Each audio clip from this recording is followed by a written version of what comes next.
आप देख रहे हैं कर्तव्य एवं निष्ठा का बयान, साहित्य और संस्कृति का बयान, समता की आवाज बयान टीवी।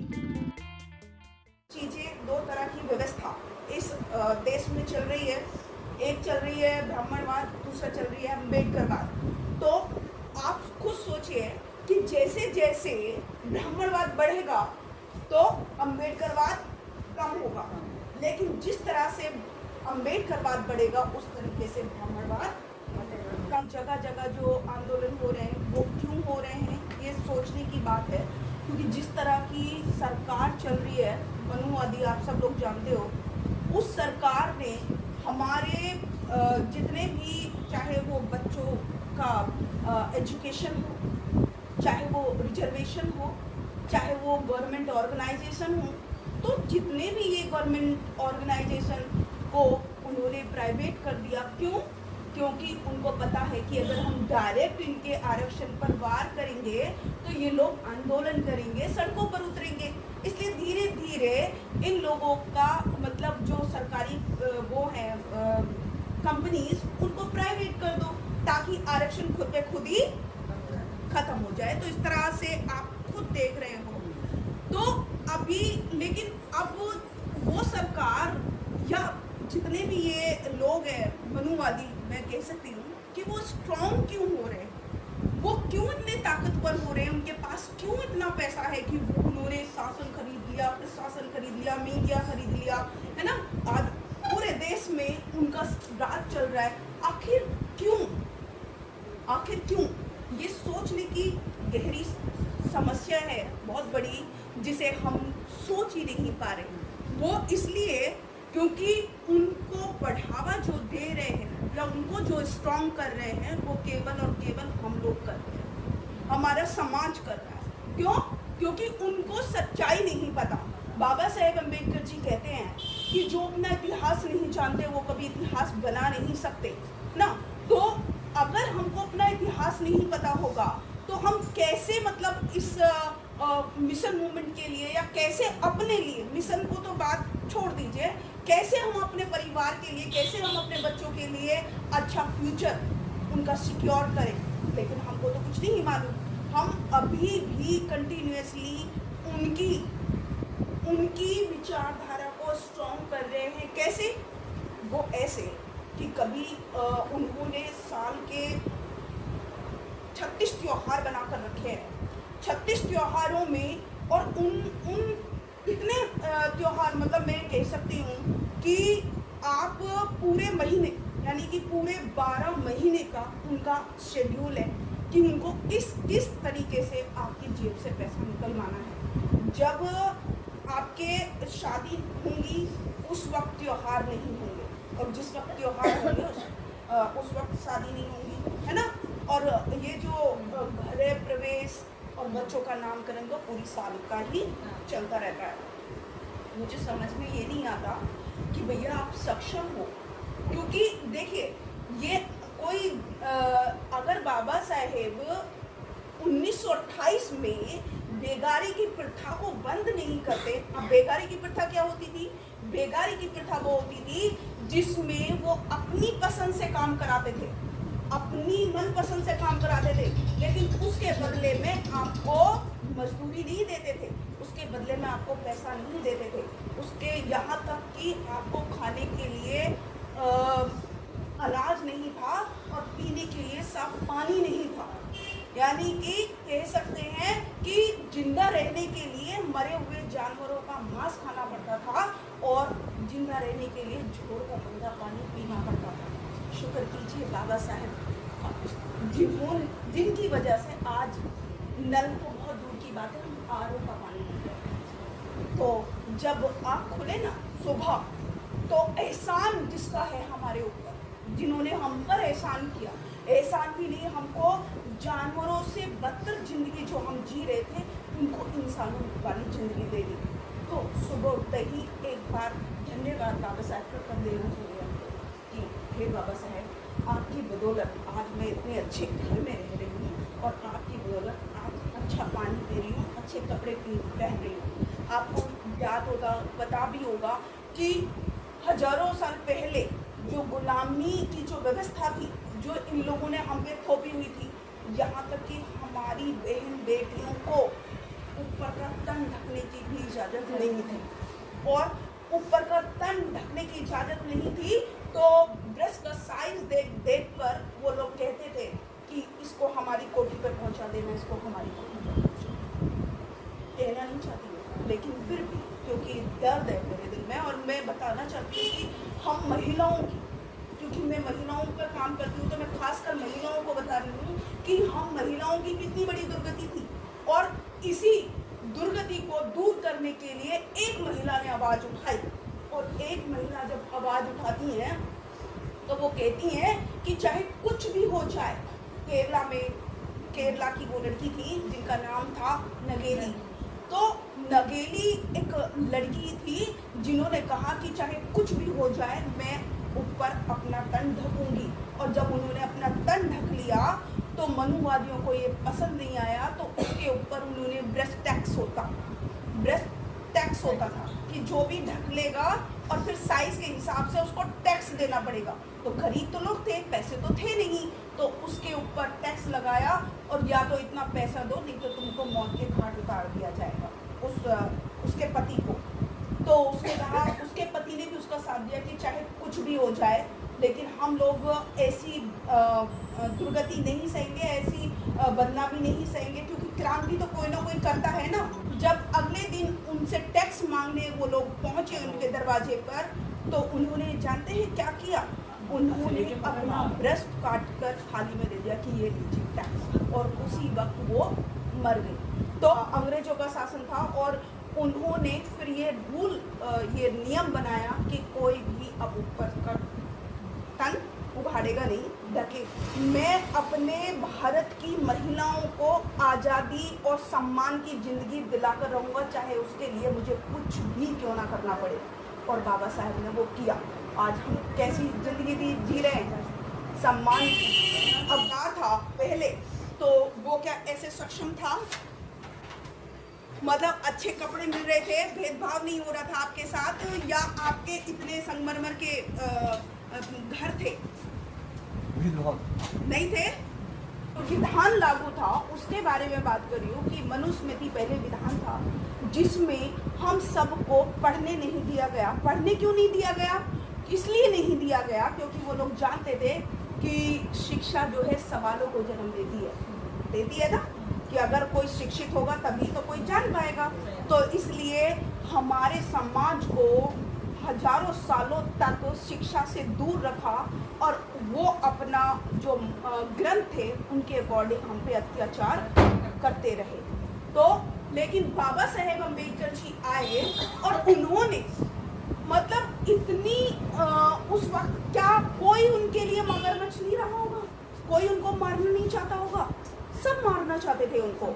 लेकिन क्योंकि वो कहते हैं ना कि जो डरता है उसी को डराया जाता है, जो डरता नहीं उसको कोई डरा नहीं सकता। तो अब आप अगर देखें तो बाबा साहेब एजुकेशन के मामले में सर्वोपरि थे, और चाहे पूरी दुनिया उनके सामने खड़ी हो जाए लेकिन फिर भी बाबा साहेब कंटिन्यूसली उसका सामना कर सकते थे। इसलिए ज्ञान के मामले में जब बात आती थी तो जो जितने भी ये, चाहे नेहरू हो, चाहे जिन्ना हो, चाहे राजेंद्र हो, चाहे कोई और भी हो, जितने भी सारे लोग थे, पटेल हो, वो उनका मुकाबला नहीं कर सकते थे। और इसीलिए बाबा साहेब ने 25 दिसंबर 1927 को मनुस्मृति को आग लगा दी। इसी मनुस्मृति को आग लगाई बाबा साहेब ने, और उनके जब काले कानून में आग लगा दी तो एक भागा गया पटेल के पास, और एक तुम्हें पता है डॉक्टर अम्बेडकर हमारे धर्म ग्रंथों को आग लगा रहे। तो पटेल ने कहा चुप हो जा, क्योंकि अगर हमने उनका विरोध किया तो डॉक्टर अम्बेडकर एक उच्च कोटि के बैरिस्टर भी हैं, यानी कि वो उच्च कोटि के वकील हैं। अगर वो चाहे तो सबको गलत साबित करके सारे ग्रंथों में वो आग लगा देंगे, इसलिए तो चुप हो जाए। इसलिए उन्होंने किसी ने उनका विरोध नहीं किया, इसीलिए नहीं किया क्योंकि आज बहुत सारे लोगों को एक गलत फहमी है कि हम तो अपनी मेहनत से आगे बढ़ रहे हैं, हमको तो अपनी मेहनत से नौकरी मिली है, हम तो अपनी मेहनत से मतलब ऑफिसर बने हैं। और जैसे ही ऑफिसर बन जाते हैं, जैसे ही कोई ऑफिसर बन गया उसके घर में से बाबा साहब गायब हो गए, क्योंकि उनको लगता है कि हम हमारी कास्ट पता चल जाएगी। कि मुझे समझ ये नहीं आता कि जिस आरक्षण को लेकर आप नौकरी कर रहे हो, जिस आरक्षण को लेकर, तो क्या लोगों को पता नहीं है कि आप आरक्षित सीट से आए हो, तो आप शूद्री होगे। लेकिन फिर भी लोग डरते हैं, और डर के मारे अगर कोई पूछता है कि ये नाम क्या है, तो पता है क्या बताते, कोई जाट कोई वर्मा लगा लेगा, कोई शर्मा लगा लेगा, कोई चौधरी लगा लेगा। में हम सबको पढ़ने नहीं दिया गया। पढ़ने क्यों नहीं दिया गया? इसलिए नहीं दिया गया क्योंकि वो लोग जानते थे कि शिक्षा जो है सवालों को जन्म देती है ना, कि अगर कोई शिक्षित होगा तभी तो कोई जान पाएगा। तो इसलिए हमारे समाज को हजारों सालों तक शिक्षा से दूर रखा, और वो अपना जो ग्रंथ थे उनके अकॉर्डिंग हम पे अत्याचार करते रहे। अगर आपको सम्मान की जिंदगी चाहिए तो आपको महापुरुषों की किताबें पढ़नी पड़ेंगी। यदि हमने महापुरुषों की विचारधारा से अपने आप को और अपने बच्चों को नहीं संवारा तो ये जीवन बनेगा तमाशा, और जैसा कि बन रहा है। ये इसीलिए बन रहा है क्योंकि हम उन अंधविश्वास में हैं, उन पाखंडवाद में हैं, जिसकी आज ये लोग सीरियलों के माध्यम से तरह तरह के पाखंड, तरह तरह के अंधविश्वास आपके सामने पेश कर रहे हैं। तो मैंने कहा कि बच्चों के भविष्य की निर्माता जो होती है उसकी माँ होती है। तो एक औरत बदलती है तो एक घर बदलता है, और जब एक घर बदलता है तो समाज बदलता है, और जब समाज बदलता है तो बदलेगा देश। मैं हमेशा ये बात कहती हूँ कि घर की औरत का बदलना बड़ा ज़रूरी है। मनुवादी ब्राह्मण लोगों में ही होंगे, सबसे ज़्यादा मनुवादी हमारे समाज में बैठे हैं। जो कैसे मनुवादी कि जो पड़ोसी को देखकर खुश नहीं होता, उसको पीछे खींचने का काम कर रहे हैं। अगर कोई मिशन में काम कर रहा है तो उसको पागल बता रहे हैं, और कह रहे अरे तो पागल है। बाबा साहब की बात करते हैं, हमें तो सब पता है। और अगर उनसे पूछ लो कि भैया क्या पता है, जो मेरे बहुत बड़े बड़े वो देखे हैं, अम्बेडकरवादी अपने आप को कहते हैं कि हम तो बड़े अम्बेडकरवादी हैं, जय भीम बोल दिया तो कोई अम्बेडकरवादी नहीं हो जाता। बाबा साहब कहते हैं कि मेरी जय जयकार करने से और मेरी मूर्ति लगाने से आपको कुछ नहीं मिलेगा, मेरे बताए हुए रास्ते पर चलोगे तब कुछ होगा। तो बाबा साहब के बताए हुए रास्ते पर, तो बाबा साहब जब पैदा हुए थे तब क्या कोई जानता था कि बाबा साहब बड़े होकर हमारे देश का कानून लिखेंगे, या दलितों की शोषितों की, पीड़ितों की जिंदगी बदल देंगे, उनको इंसान बना जाएंगे? किसी ने सोचा था? नहीं सोचा था। तो उसमें भी किसने बनाया उनको? उनकी माँ और उनके पिता, जिन्होंने उनको ऐसे संस्कार दिए, और वो बड़े होकर उन्होंने हमारी ज़िंदगी बदल दी। यानी कि हमको जानवरों से बदतर ज़िंदगी जीने को मजबूर किया गया था, लेकिन बाबा साहब ने हमको इंसान बना दिया। जो घर हमारे हैं ना, और हमको लगता है कि ये हमारी मेहनत का नतीजा है, तो मैं आपको बता देती हूँ कि 1932 से पहले की बात अगर करूँ तो किसी को पढ़ने का अधिकार नहीं था, किसी को पढ़ने का अधिकार नहीं था।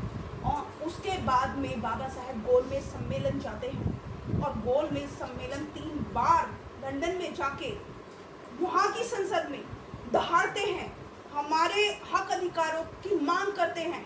और जब हमारे हक अधिकारों की मांग करी तो चाहे वो नेहरू हो, चाहे गांधी हो, चाहे और जितने भी बड़े बड़े धन्ना सेठ हों, वो उनका कुछ नहीं बिगाड़ पाए, क्योंकि बाबा साहब ने हर चीज़ का प्रूफ दिया था कि हमारे समाज के साथ कितना बड़ा शोषण हो रहा है। तो ऐसे उन्होंने वहाँ पर वो जब गए, और जब गए तो उन्होंने बहुत सारे तमाम संपूर्ण अधिकार जिनको कहते हैं वो लेकर आए।